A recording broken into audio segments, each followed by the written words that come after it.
کیا آپ جانتے ہیں کہ لیاقت علی خان کا تختہ الٹنے اور مارشل لا لگانے کو تیار بیٹھے جنرل کون تھے؟ کون سے مشہور عالم نے لیاقت علی خان کے خلاف پنڈی سازش رچنے والے جنرل صاحب کو سر عام گولی سے اڑا دینے کا فتویٰ دیا تھا؟ پاکستان کا کون سا پرائم منسٹر کس آرمی چیف کا سافٹ ٹارگٹ بنا اور کس وزیر اعظم کو دھکے دے دے کر وزارت عظمیٰ سے نکال باہر کیا گیا؟ ہمارا کون سا وزیر اعظم گزرا ہے جس نے آرمی چیف کو چلتی گاڑی سے اغوا کرتے ہوئے ڈرامائی انداز میں اس کی پسلیوں پر پسٹل تانا اور پھر ان موصوف سے استعفیٰ لے کر انہیں لاہور کے گورنر ہاؤس میں قید کر دیا گیا؟ پاکستان ہسٹری کے بلڈی سیویلینز کے جینٹل مین نمائندوں اور جرنیلوں کے تعلقات کے اپس اینڈ ڈاؤنز ہمارا آج کا ٹاپک ہیں۔ تو دوستوں، آج کی ویڈیو میں ہم پاکستان کے پہلے وزیر اعظم لیاقت علی خان کی حکومت گرانے کے لیے ہونے والی پنڈی سازش سے لے کر عمران خان رجیم چینج تک ہماری سیاسی ہسٹری کے اوراق میں چھپے تک ہماری سیاسی ہسٹری کو جاننے والے ہیں۔ آپ دیکھ رہے ہیں الیکشن باکس اور میں ہوں مناہل شیخ۔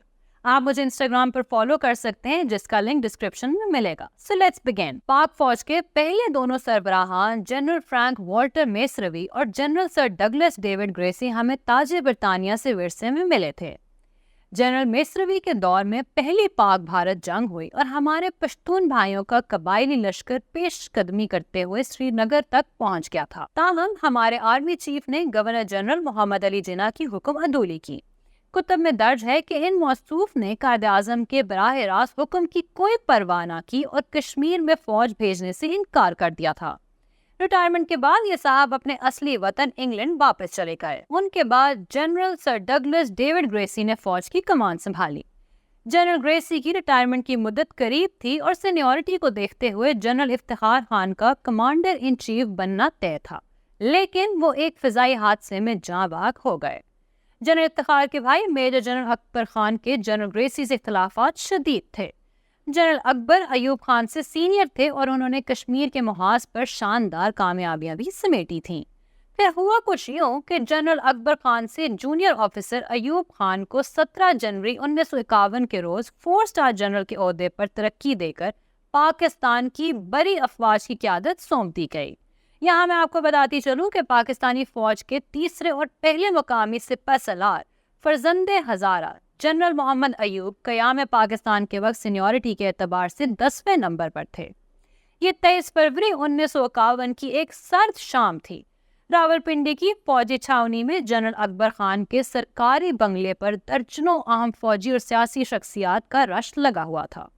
کسی کے وہم و گمان میں بھی نہ تھا کہ یہاں پر افواج پاکستان کے سینئر جرنیلوں کا ایک گروپ لیاقت گورنمنٹ کے خلاف بغاوت کی منصوبہ بندی کر رہا ہے۔ ہوا کچھ یوں کہ ایک مخبر کے ذریعے حکومت کا تختہ الٹنے کی سازش پکڑی گئی، جسے راولپنڈی سازش کیس کا نام دیا گیا۔ اس سازش کے ماسٹر مائنڈ بڑی افواج کے chief of general staff major general Akbar Khan تھے۔ لیاقت علی خان کے آرڈرز پر میجر جنرل اکبر خان اپنی اہلیہ نسیم اکبر خان، پاکستان ٹائمز کے editor Faiz Ahmad Faiz, communist party Pakistan کے روح رواں سید سجاد ظہیر اور میجر جنرل نذیر احمد سمیت کئی فوجی افسران کو گرفتار کر کے حیدرآباد جیل منتقل کر دیا گیا۔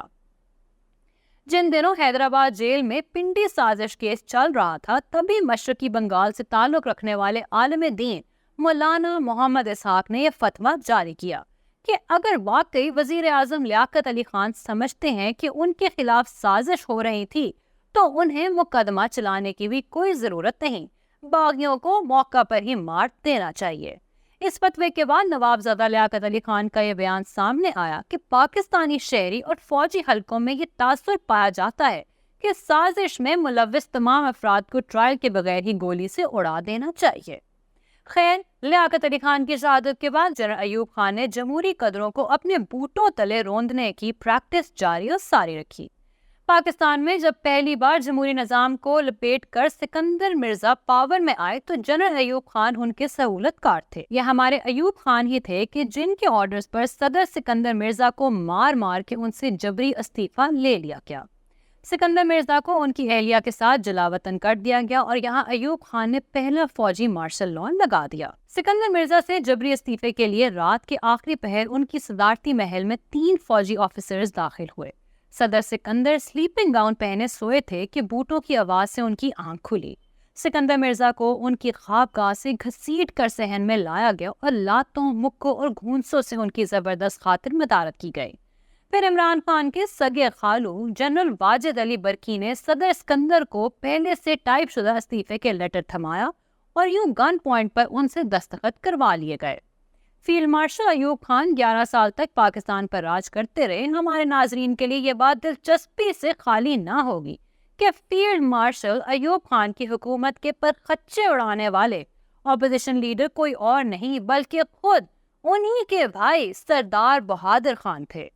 ایک موقع پر سردار بہادر خان نے قومی اسمبلی میں ایوب خان کو مخاطب کرتے ہوئے یہ شعر پڑھا تھا کہ برباد گلستان کرنے کو بس ایک ہی الو کافی تھا، ہر شاخ پہ الو بیٹھا ہے، انجام گلستان کیا ہوگا۔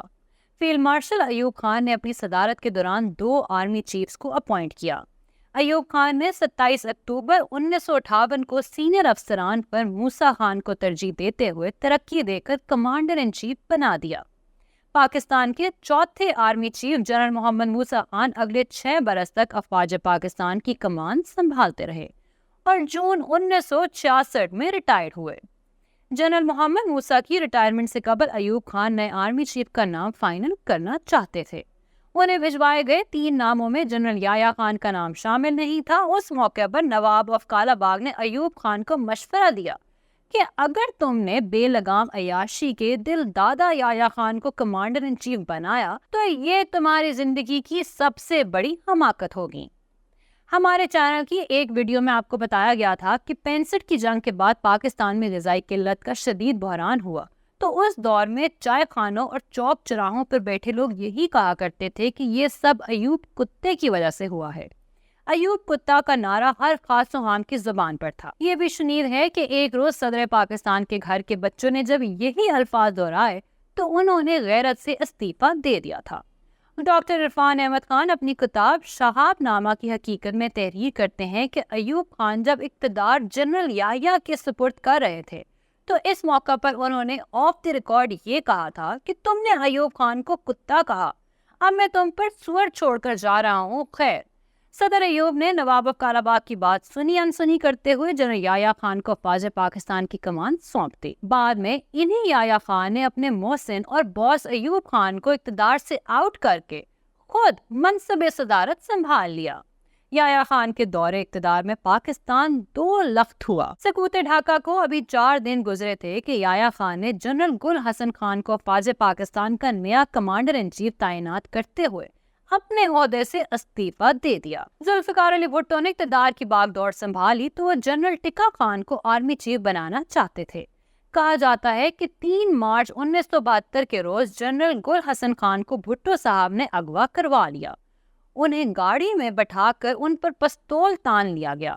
ابھی جنرل گل حسن کی گاڑی لاہور بھی نہیں پہنچی تھی کہ ٹکا خان کے کندھوں پر آرمی چیف کے کراؤنز لگا دیے گئے اور انہوں نے فوج کی کمان سنبھال لی۔ بھٹو صاحب نے یہ عہدہ چیف آف آرمی اسٹاف کے نام سے بدلتے ہوئے مدت ملازمت بھی 4 سال سے کم کر کے 3 سال کر دی تھی۔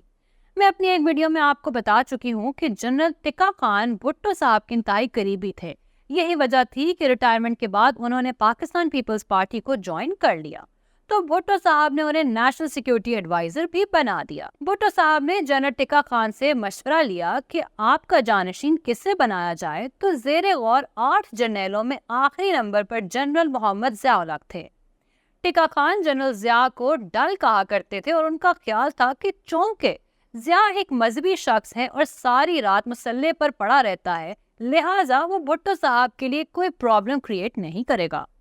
اور پھر مسٹر بھٹو نے جنرل ٹکا خان ہی کی سفارش پر ضیاء الحق کو 7 سینئر جنرلز پر فوقیت دیتے ہوئے آرمی چیف بنا دیا۔ جنرل محمد ضیاء الحق نے اگلے ہی برس 5 جولائی کو بھٹو حکومت کا خاتمہ کرتے ہوئے مارشل لاء امپوز کر دیا۔ وہ 17 اگست 1988 تک 11 سال افواج پاکستان کے سپاہ سالار رہے۔ جنرل ضیاء کے طیارے حادثے کے بعد قائم مقام صدر پاکستان غلام اسحاق خان نے جنرل مرزا اسلم بیگ کو افواج پاکستان کا سپاہ سالار تعینات کیا اور وہ 3 سال تک اپنے عہدے پر کام کرتے رہے۔ پہلی مرتبہ وزیر اعظم پاکستان بننے والے میاں محمد نواز شریف نے اپنے پہلے ٹینیور میں 2 آرمی چیفز کو تعینات کیا۔ میاں صاحب جنرل آصف نواز جنجوعہ کو اسلم بیگ کے جانشین کے طور پر سامنے لائے۔ ہوا کچھ یوں کہ 8 جنوری 1993 کے روز general Asif Nawaz on duty دل کا دورہ پڑنے سے انتقال کر گئے۔ جنرل صاحب کی بیوہ نے الزام عائد کیا کہ ان کے شوہر کی موت ہارٹ اٹیک کی وجہ سے نہیں بلکہ انہیں حکومت نے زہر دے کر قتل کیا ہے۔ جنرل آصف کے بعد سینیورٹی لسٹ میں لیفٹیننٹ جنرل رحم دل بھٹی، محمد اشرف، فاروق خان اور عارف بنگش کے نام آتے تھے، لیکن میاں صاحب نے 5ویں جنرل عبدالوحید کاکڑ کو ترقی دے کر افواج پاکستان کی کمان سونپ دی۔ جنرل کاکڑ کے تو وہم و گمان میں بھی نہ تھا کہ انہیں آرمی چیف بھی بنایا جائے گا، کیونکہ وہ اگست 1993 میں ریٹائرڈ ہونے والے تھے۔ جنرل کاکڑ 8 جنوری 1993 سے 12 جنوری 1996 تک 3 سال چیف آف آرمی سٹاف رہے۔ وزیر اعظم بے نظیر بھٹو نے میرٹ اور سینیورٹی کو ملحوظ خاطر رکھتے ہوئے سینئر ترین جنرل جہانگیر کرامت کو 12 جنوری 1996 کو افواج پاکستان کی کمان سونپ دی۔